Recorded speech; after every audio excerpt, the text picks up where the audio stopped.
বাংলাদেশ পুলিশের সাবেক মহাপরিদর্শক আইজিপি বেনজির আহমেদকে সংযুক্ত আরব আমিরাতের দুবাইয়ে গ্রেপ্তার করা হয়েছে। দুর্নীতির মামলায় ইন্টারপোলের রেড নোটিশের ভিত্তিতে তাকে আটক করা হয়েছে বলে রোববার সংসদে জানিয়েছেন স্বরাষ্ট্রমন্ত্রী সালাউদ্দিন আহমদ। মন্ত্রী জানান, গত 12 জুন আবুধাবির national central bureau NCB Bangladesh সরকারকে ইমেইলের মাধ্যমে বেনজির আহমেদের গ্রেপ্তারের বিষয়টি অবহিত করেছে। বর্তমানে তিনি আমিরাতে হেফাজতে রয়েছেন।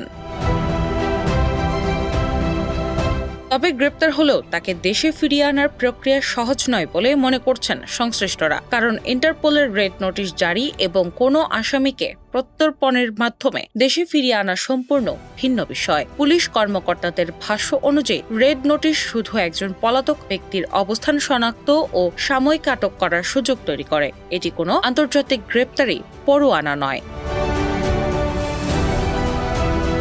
ফলে প্রত্যর্পণের ক্ষেত্রে সংশ্লিষ্ট দেশের আইন, আদালতের অনুমোদন, মামলার নথিপত্র এবং কূটনৈতিক তৎপরতা গুরুত্বপূর্ণ ভূমিকা পালন করে। বাংলাদেশ ও সংযুক্ত আরব আমিরাতের মধ্যে সরাসরি অপরাধী প্রত্যর্পণ চুক্তি না থাকায় বিষয়টি আরও জটিল হয়ে উঠেছে। এক্ষেত্রে ডুয়াল ক্রিমিনালিটি নীতির আওতায় প্রমাণ করতে হবে যে বেনজিরের বিরুদ্ধে আনা অভিযোগ দুই দেশেই শাস্তিযোগ্য অপরাধ।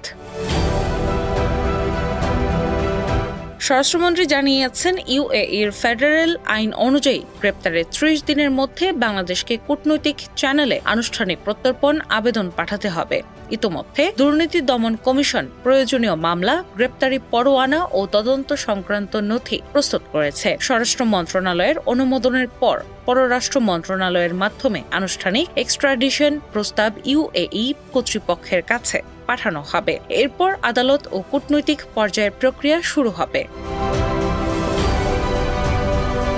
বেনজির আহমেদের বিরুদ্ধে দণ্ডবিধির 420, 467, 468, 471 ও 109 ধারা সহ দুর্নীতি প্রতিরোধ আইন ও পাসপোর্ট আইনের বিভিন্ন ধারায় মামলা বিচারাধীন রয়েছে। সংশ্লিষ্ট কর্মকর্তারা আশঙ্কা প্রকাশ করে বলছেন, প্রভাবশালী হয় বেনজির দক্ষ আইনজীবী নিয়োগ করে মামলাকে রাজনৈতিক উদ্দেশ্য প্রণোদিত হিসেবে উপস্থাপনের চেষ্টা করতে পারেন। সেক্ষেত্রে বাংলাদেশের পক্ষ থেকে শক্তিশালী তথ্য প্রমাণ উপস্থাপন করতে হবে।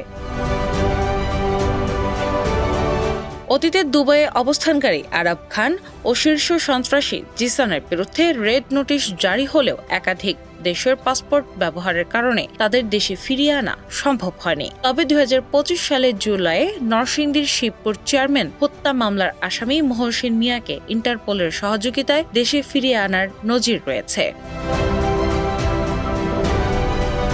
সাবেক এক আইজিবির মতে, বেনজিরকে ফেরাতে হলে নির্ধারিত 30 দিনের মধ্যে সব আইনি ও কূটনৈতিক প্রক্রিয়া নিখুঁতভাবে সম্পন্ন করতে হবে। নথিপত্রে কোনো ঘাটতি থাকলে প্রত্যর্পণের পুরো প্রক্রিয়ায় জটিল হয়ে পড়তে পারে। তাই গ্রেপ্তার বড় অগ্রগতি হলেও তাকে দ্রুত দেশে ফিরিয়ে আনা এখন সরকারের জন্য বড় চ্যালেঞ্জ হয়ে দাঁড়িয়েছে।